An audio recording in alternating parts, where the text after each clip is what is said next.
Les fées. Il était une fois une veuve qui avait 2 filles. L'aînée lui ressemblait si fort et d'humeur et de visage que qui la voyait la mère. Elles étaient toutes deux si désagréables et si orgueilleuses qu'on ne pouvait vivre avec elles. La cadette, qui était le vrai portrait de son père pour la douceur et pour l'honnêteté, était avec cela une des plus belles filles qu'on eût su voir. Comme on aime naturellement son semblable, cette mère était folle de sa fille aînée, et en même temps avait une aversion effroyable pour la cadette. Elle la faisait manger à la cuisine et travailler sans cesse. Il fallait, entre autres choses, que cette pauvre enfant allât 2 fois le jour puiser de l'eau à une grande demi-lieue du logis, et qu'elle en rapportât plein grandes cruches. Un jour qu'elle était à cette fontaine, il vint à elle une pauvre femme qui la pria de lui donner à boire. « Oui, da, ma bonne mère, dit cette belle fille, et rinçant aussitôt sa cruche, elle puisa de l'eau au plus bon endroit de la fontaine, et la lui présenta, soutenant toujours la cruche, afin qu'elle bût aisément. La bonne femme ayant bu lui dit « Vous êtes si belle et si bonne, et si honnête, que je ne puis m'empêcher de vous faire un don. » Car c'était une fée qui avait pris la forme d'une pauvre femme de village pour voir jusqu'où irait l'honnêteté de cette jeune fille. « Je vous fais un don, poursuivit la fée.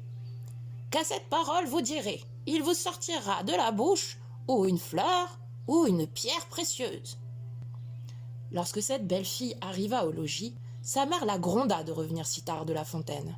« Je vous demande pardon, ma mère, dit cette pauvre fille, d'avoir tardé si longtemps. » Et en disant ces mots, il lui sortit de la bouche 2 roses, 2 perles et 2 gros diamants. « Que vois-je » dit sa mère toute étonnée. « Je crois qu'il lui sort de la bouche des perles et des diamants. D'où vient cela, ma fille ?» Ce fut la première fois qu'elle l'appela sa fille. La pauvre enfant lui raconta naïvement tout ce qui lui était arrivé, non sans jeter une infinité de diamants. « Vraiment ?» dit la mère. « Il faut que j'y envoie ma fille. Tenez, Fanchon, voyez ce qui sort de la bouche de votre sœur quand elle parle. Ne seriez-vous pas bien aise d'avoir le même don ? Vous n'avez qu'à aller puiser de l'eau à la fontaine, et quand une pauvre femme vous demandera à boire, vous lui en donnez bien honnêtement. »« Il me fera beau voir, » répondit la brutale. « Allez à la fontaine ?»« Je veux que vous y alliez, » reprit la mère. « Et à tout à l'heure. » Elle y alla, mais toujours en grondant. Elle prit le plus beau flacon d'argent qui fut dans le logis. Elle ne fut pas plutôt arrivée à la fontaine qu'elle vit sortir du bois une dame magnifiquement vêtue qui vint lui demander à boire. C'était la même fée qui était apparue à sa sœur et qui avait pris l'air et les habits d'une princesse pour voir jusqu'où irait la malhonnêteté de cette fille.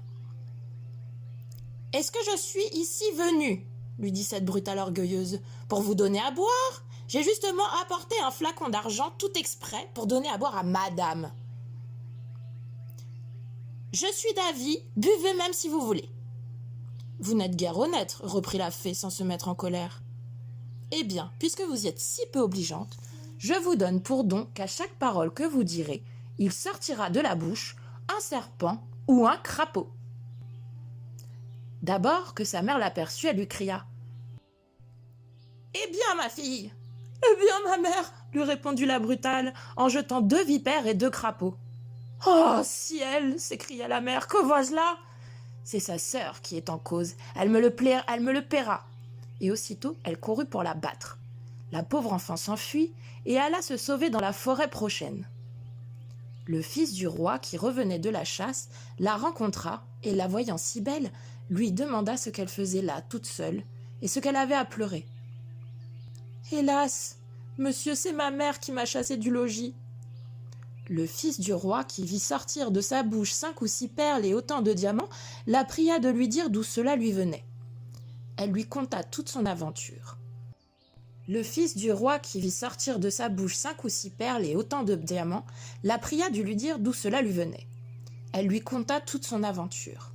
Le fils du roi en devint amoureux, et considérant qu'un tel don valait mieux que tout ce qu'on pouvait donner en mariage à un autre, l'emmena au palais du roi son père, où il l'épousa. Pour sa sœur, elle se fit tant haïr que sa propre mère la chassa de chez elle, et la malheureuse, après avoir bien couru sans trouver personne qui voulut la recevoir, alla mourir au coin d'un bois. Fin.